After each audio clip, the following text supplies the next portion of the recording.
नमस्कार. Unique story चॅनलवर आपले स्वागत आहे. सदर कथा काल्पनिक आहे. तिचा जीवित या मृत व्यक्तीशी कुठलाही संबंध नाही. ही कथा मनोरंजनासाठी केली आहे. रश्मी बस स्टॉपवर नेहमीप्रमाणे नेहमीच्या वेळेवर वाट पाहत उभी होती. ती स्वतःशीच कुजबुजत होती. पण अजून कसा आला नाही बरं? हा एरवी तर वेळेच्या आधीच 5 मिनिटे हजर असतो. आता 15 मिनिटे होऊन गेले तरी आला नाही. रश्मीने बॅगेतून मोबाईल काढला आणि फोन लावू लागली. पण फोन संपर्क क्षेत्राबाहेर होता. तिला वाटते गाडी चालवत असेल किंवा मोबाईलला रेंज नसेल. ती तशीच परत वाट पाहत उभी राहिली. अर्धा तास झाला तरी किरणचा काही पत्ता नव्हता. आता मात्र तिचा जीव घाबरावू लागला होता. तिने परत फोन लावण्याचा प्रयत्न केला, पण परत लागला नाही. कळण्यास मार्ग नव्हता. हा मुलगा आहे कुठे? ही काय पद्धत असते का? एक फोन तरी करायला हवा होता ना. मोबाईल असून काय उपयोग? तोही लागत नाही. आता जवळपास 1 तास होऊन गेला होता. आता मात्र रश्मीला रडू येऊ लागले. तिला कळेना किरणला संपर्क कसा करावा. तो सुखरूप तर असेल ना? अपघात वगैरे? नाही, असे काही नसेल. म्हणतात ना, मन चिंती ते वैरी न चिंती. पण किरणला संपर्क करायचा तरी कसा? विचार करतच तिच्या डोळ्यातून अश्रुधारा वाहू लागल्या. ती तशीच परत हॉस्टेलवर आली. पण काही केल्या तिला चैन पडेना. तिच्या डोक्यात आले की त्याच्या मित्राला विचारावे. एकदा किरणने त्याच्या मित्राच्या मोबाईलवरून फोन केला होता. ती तो नंबर शोधते. तो नंबर किरणचा मित्र अंकुशचा होता. ती त्या नंबरवर कॉल करते. तिकडून अंकुशने जे काही सांगितले ते ऐकून बोलत बोलतच ती चक्कर येऊन पडते. रश्मीच्या मैत्रिणीने तिला जागे केले. पाणी प्यायला दिले. रश्मी जागी होते. स्वतःला सावरते व मैत्रिणीला सांगून थेट हॉस्पिटलमध्ये जाते. किरणला बेडवर बेशुद्ध अवस्थेत पडलेला पाहून तिला कसे तरी होते. ती अंकुशला विचारते, डॉक्टर काय म्हणालेत? कधी येईल त्याला शुद्ध? आणि कसा झाला त्याचा ॲक्सिडेंट? अंकुश सांगतो, डॉक्टर म्हणाले थोड्या वेळात येईल तो शुद्धीवर. पण त्याच्या पायाला हाताला फ्रॅक्चर आहे. त्यामुळे थोडे दिवस इथेच थांबावे लागेल. पुढे तो ॲक्सिडेंटचे वर्णन करून तिला सगळे सांगतो. तो म्हणतो त्याच्या आईवडिलांना पण कळवले आहे. ते पण पोहोचतील इतक्यात. रश्मी म्हणते, लोक कसे काय दुसऱ्याचा विचार न करता गाड्या चालवतात देव जाणे. रश्मी म्हणते, बरे झाले त्याच्या घरी लगेच कळवले ते. म्हणजे ते किरणची व्यवस्थित काळजी घेतील. किरणनी अजून त्या दोघांच्या नात्यांबद्दल घरी सांगितलेले नसते. त्यामुळे रश्मीला तिथे थांबता येणार नाही. म्हणून ती किरणचे आईवडील येण्याआधीच अंकुशला किरणची काळजी घे व काही गरज पडली तर कळव असे सांगून जड अंतकरणाने निघते. हॉस्टेलवर आल्यावर ती अंकुशच्या फोनची वाट पाहत असते. किरण शुद्धीवर आला की नाही याची. बराच वेळाने अंकुशचा फोन येतो. किरण शुद्धीवर आला हे ऐकून तिला थोडे बरे वाटते. आज दिवसभर ती उपाशीच असते. मैत्रीण जबरदस्तीने तिला 2 घास खा व झोप असे सांगते. रश्मी पण कसेबसे 2 घास खाते व बेडवर झोपण्यासाठी पडते. पण तिच्या डोळ्यासमोरून किरणची ती अवस्था जात नव्हती. किरण नेहमी हसतमुख असतो. नुसता बडबड करतो. आज असा निपचिप पडलेला तिला पाहवत नव्हते. रात्र बरीच झाली होती तरी ती अंकुशला फोन करते. त्याला विनंती करते, उद्या सकाळी किरणला फोन लावून देशील का? मला त्याला पाहायचे, त्याच्याशी बोलायचं आहे. अंकुश पण तिला ठीक आहे असं म्हणतो. दुसऱ्या दिवशी किरणजवळ कोणी नाही हे बघून अंकुश रश्मीला फोन करतो व त्या दोघांचे बोलणे करून देतो. रश्मी किरणला सांगते स्वतःची नीट काळजी घे व रोज फोन करत जा. फोन झाल्यावर किरणच्या चेहऱ्यावर पण चमक येते. दोघांचे प्रेम हे बऱ्याच वर्षापासूनचे होते. दोघे पण एकमेकांशिवाय आता राहू शकत नव्हते. ते आता घरी कल्पना देणारच होते. पण मध्येच हा ॲक्सिडेंट झाला होता. किरणला हॉस्पिटलमधून त्याचे आईवडील त्यांच्या गावी घेऊन जातात थोडे दिवस रिकवर होण्यासाठी. गावी गेल्यावर पण किरण रोज रश्मीला फोन करायचा. त्याच्या आईच्या पारखी नजरेतून मात्र ते सुटत नाही. ती किरणला विचारते, पण त्यावेळी तो उडवाउडवीची उत्तरे देतो. किरण तिकडं जवळपास 3 महिने राहतो. पूर्ण बरं झाल्यावर पुन्हा तो कामाच्या ठिकाणी यायला निघतो. त्यावेळी मात्र तो रश्मीला येण्याचे कळवत नाही. तो तिला सरप्राईज द्यायचे ठरवतो. तो आल्यावर रूमवर बॅग ठेवतो व थेट रश्मीला भेटण्यासाठी तिच्या रूमवर जातो. किरणला समोर बघून तिचे देहभानच जणू विसरून जाते. ॲक्सिडेंटनंतर त्या दोघांचे प्रेम पहिल्यापेक्षा जास्तच घट्ट झाले होते. रोज एकमेकांसोबत वेळ घालवायचे. दोघेही आपल्याच धुंदीत होते, बेधुंद जगाचा संपूर्ण विसर पडलेले. काळ आपल्या गतीने पुढं चालत होता, पण काळाच्या पोटात काय दडले आहे हे कोणी सांगू शकले आहे का? हल्ली किरणच्या वागण्यामध्ये रश्मीला काही बदल जाणवत होता, पण काय तो तिला नीटसा कळत नव्हता. पण काहीतरी होते जे त्याला आपल्याला सांगायचे आहे, किंवा तो काहीतरी लपवत आहे असे तिला वाटत होते. हल्ली रश्मीला भेटायला आल्यावर सुद्धा त्याचे तिच्याकडे फारसे लक्ष नसायचे. तो त्याच्याच विचारात असायचा. तिच्या लक्षात येते, तिला काही समजत नव्हते, पण पाणी कुठेतरी मुरत होते. ते शोधून काढायची गरज होती. कारण आता किरण तिला भेटण्याचे सुद्धा टाळत होता. भेटायला बोलवले असता तो तिला कारणे देऊ लागला होता. दुसऱ्या दिवशी रश्मी अंकुशला भेटून किरणबद्दल विचारायचे ठरवते. स्वतःचे आवरून रश्मी अंकुशला भेटायला त्याच्या रूमवर जाते. अचानक आलेल्या रश्मीला समोर बघून अंकुश तिला विचारतो, काय झाले, तू अशी न सांगता आलीस? रश्मी त्याला म्हणते, किरण माझ्यापासून लांब चाललाय. तो मला भेटत नाही, माझे फोन घेत नाही. म्हणून तुला काही माहिती आहे का ते पाहण्यासाठी विचारण्यासाठी मी आले. कारण मला त्याचा अबोला सहन होत नाही. तो तुला सगळे सांगतो ना, मग मला सांग, माझे काय चुकले आहे? अंकुश रश्मीला म्हणतो, मला खरंच काही तो बोलला नाही. बघू, मी त्याच्याशी बोलतो, काही कळाले तर तुला सांगतो, असं म्हणून तो वेळ मारून नेतो. रश्मी त्याच्याशी बोलून बाहेर पडते. तिला वाटते अंकुश तरी तिला काहीतरी सांगेल किरणबद्दल. त्यानंतर रश्मी 3-4 दिवस रोज अंकुशला फोन करून विचारत होती, त्याचे काही बोलणे झाले का किरणबरोबर. पण अंकुशच्या बोलण्यातून तिला जाणवते तो पण उडवाउडवीची उत्तरे देतोय.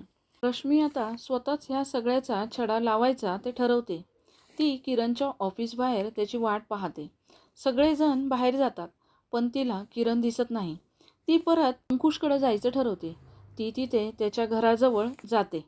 ती अजून रिक्षातच असते, तर तिला अंकुश व किरण बाहेर पडताना दिसतात. रश्मी रिक्षातून खाली उतरतच नाही. ती पाहती ते दोघे बाईकवर बसून जातात. रश्मी पण त्यांचा पाठलाग करते. ते दोघे एका मोठ्या हॉस्पिटलमध्ये जातात. रश्मी त्यांची नजर चुकून त्यांच्या पाठीमागे जाते. थोड्या वेळाने रश्मीसुद्धा आत जाते. अंकुश हा बाहेर बसलेला तिला दिसतो. रश्मी लांब उभे राहून त्यांच्यावर नजर ठेवते. 1 तासाने किरण बाहेर येतो. परत ते दोघे बाहेर जायला निघतात. रश्मी पाहते, किरण बाहेर आल्यावर तो तिला आजारी असल्यासारखा दिसत होता. रश्मीला कळते, किरण नक्कीच तिच्यापासून काहीतरी लपवत आहे. रश्मी त्यावेळी त्या दोघांना काहीच बोलत नाही. ते गेल्यावर ती पण त्यांच्या मागे परत जाते. अंकुश किरणला त्याच्या रूमवर सोडतो व तो त्याच्या रूमवर परत जातो. रश्मी तोपर्यंत त्यांचा पाठलाग करत असते. अंकुश रूमवर गेल्यावर रश्मी पण रूमवर जाते आणि अंकुशला विचारते, तुम्ही माझ्यापासून काय लपवत आहे? मी तुम्हाला आज हॉस्पिटलमध्ये पाहिले होते. प्लीज जे काही आहे ते मला सांग. विचार करून करून माझे डोके आता फुटेल. रश्मी खूप भावूक होऊन बोलत होती. तिच्याकडे पाहून अंकुशला पण वाईट वाटते. तो तिला सांगतो, किरणच्या 2 किडन्या निकामी झाल्या आहेत. त्याच्यावर ट्रीटमेंट चालू आहे. त्यामुळे तो तुझ्यापासून लांब राहण्याचा प्रयत्न करतोय. त्याची पण अवस्था फार बिकट आहे. त्याच्यासाठी पण तुझ्यापासून लांब राहणे सोपे नाही. तो एकाच वेळी कितीतरी लढाया लढतोय. त्याची लढाई स्वतःशीच चालू आहे.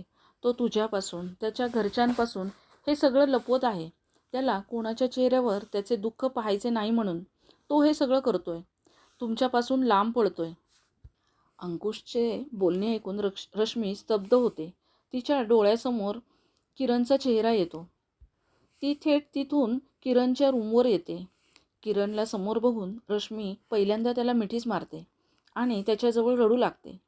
ती रडते हे पाहून किरणला कळते, रश्मीला नक्कीच सगळे कळालेले दिसते. तो रश्मीला विचारतो, तू का रडतीस? काय झाले? रश्मी त्याला रागातच म्हणते, तू गप्प बस. तू एवढी मोठी गोष्ट माझ्यापासून लपवलीस कशी? हेच का तुझं प्रेम? तुझा माझ्यावर विश्वास नव्हता का? तू मला एवढे परके केलेस? रश्मी किरणला खूप बोलत असते. किरण मात्र फक्त तिच्याकडे बघत होता. रश्मीचा राग शांत झाल्यावर किरण म्हणतो, माझे मरण मला समोर दिसत आहे. ते मी तुमच्या चेहऱ्यावर नाही बघू शकत.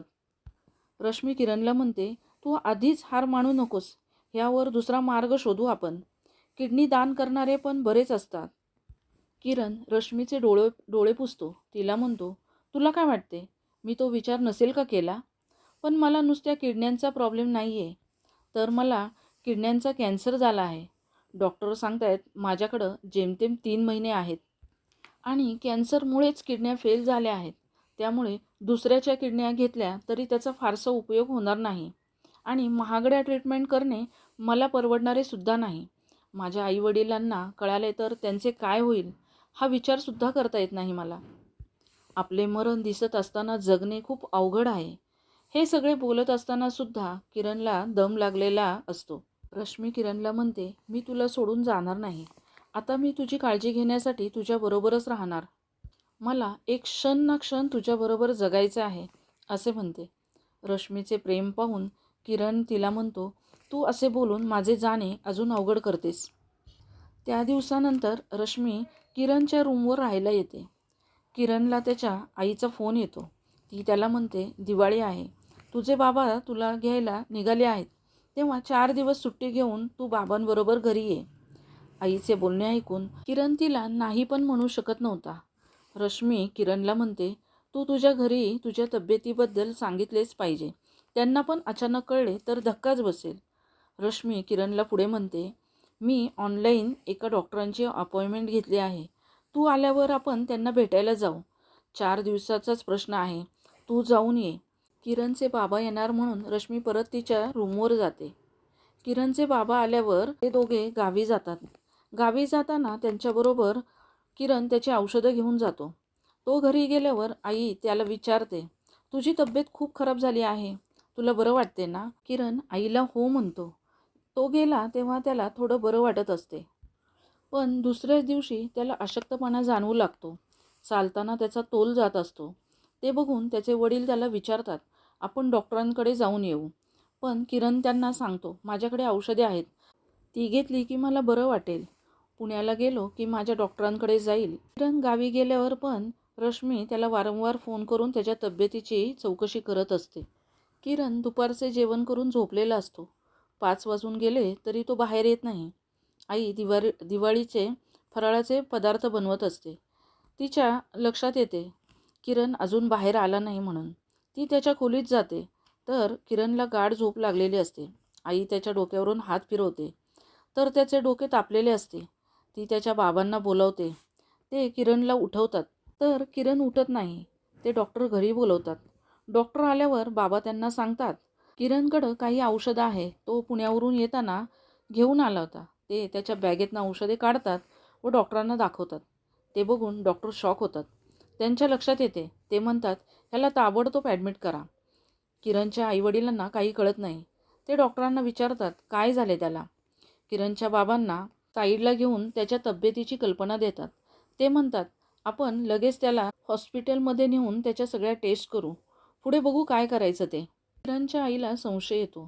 ती किरणच्या फोनवरून रश्मीला फोन करते व तिला किरणची शपथ देते आणि म्हणते, जे आहे ते सगळे मला सांग.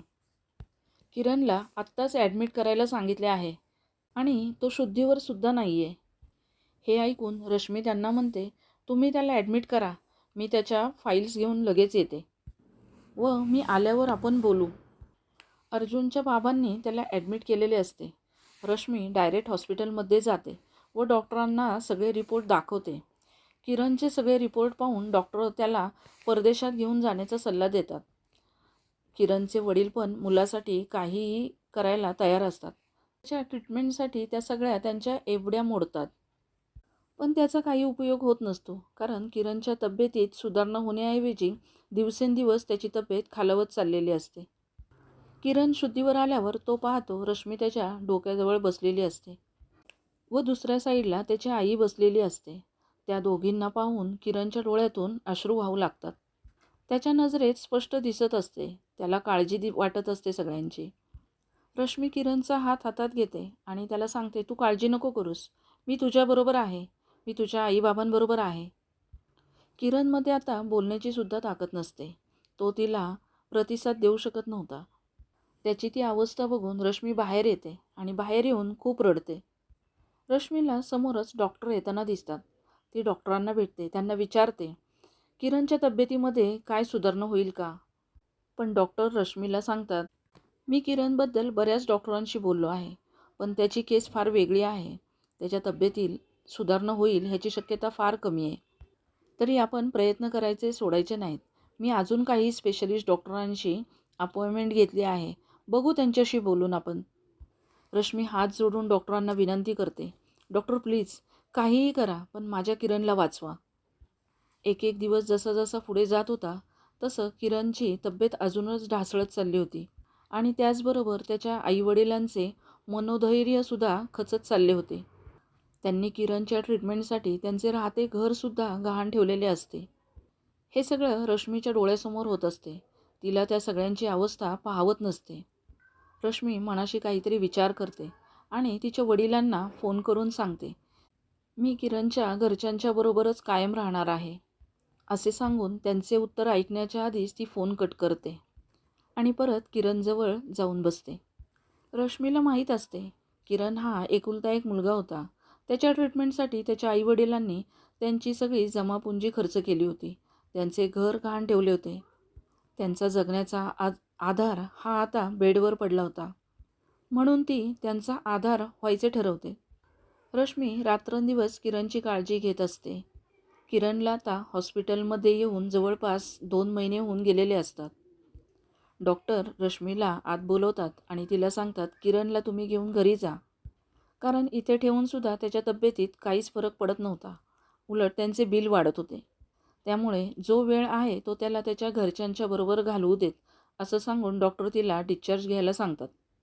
किरणचे बाबा किरणला घेऊन घरी येतात. किरण घरी आल्यावर किरणची आई रश्मीला सांगते, तो आता घरी आहे, आम्ही त्याची काळजी घेऊ, तेव्हा तू परत गेलीस तरी चालेल. तू तुझे कामधंदा सोडून तरी किती दिवस इथे थांबणार. त्यांचे बोलणे ऐकून रश्मी त्यांना शांतपणे सांगते, आई तुम्ही किरणच्याच आई नाहीत, माझ्या पण आई आहेत. आणि ह्यापुढं असं मला म्हणून परक करू नका. ह्या घराची सगळी जबाबदारी आता माझी आहे. किरणचे व माझे लग्न जरी झाले नसले तरी मनापासून आम्ही एकमेकांसाठी स्वतःला वाहिले आहे. त्यामुळं ह्या घराची जबाबदारी आता माझी आहे. किरणला सोडून मी कुठेही जाणार नाही. रश्मीचे बोलणे ऐकून किरणची आई तिला म्हणते, नक्कीच मी मागच्या जन्मी काहीतरी पुण्य केले असेल, म्हणून तू माझ्या किरणच्या आयुष्यात आलीस. असे बोलून दोघी एकमेकींच्या गळ्यात पडून रडू लागतात. तेवढ्यात किरणच्या बाबांचा जोरजोरात आवाज येऊ लागतो. काय झालं म्हणून ह्या दोघी बाहेर जातात तर त्यांच्यासमोर किरण शांत पडलेला दिसतो. त्यांना कळते, किरण आता ह्या जगात राहिला नाही. कदाचित तो सुद्धा ह्या दोघींना एक झालेल्या क्षणाची वाट पाहत होता. रश्मीचे किरणबरोबर लग्न झाले नव्हते, तरीही ती आज किरणच्या आईवडिलांबरोबर त्यांची सून म्हणून राहते. खरंच सगळं माहीत असूनसुद्धा रश्मीसारखं प्रेम करायला हिंमत लागते आणि ती हिंमत सगळ्यांच्यातच नसते. आजची स्टोरी कशी वाटली ते कमेंट करून नक्की सांगा आणि अशाच वेगवेगळ्या विषयांवरील स्टोरी ऐकण्यासाठी आमचं चॅनल नक्की सबस्क्राईब करा, लाईक करा, शेअर करा. थँक्यू.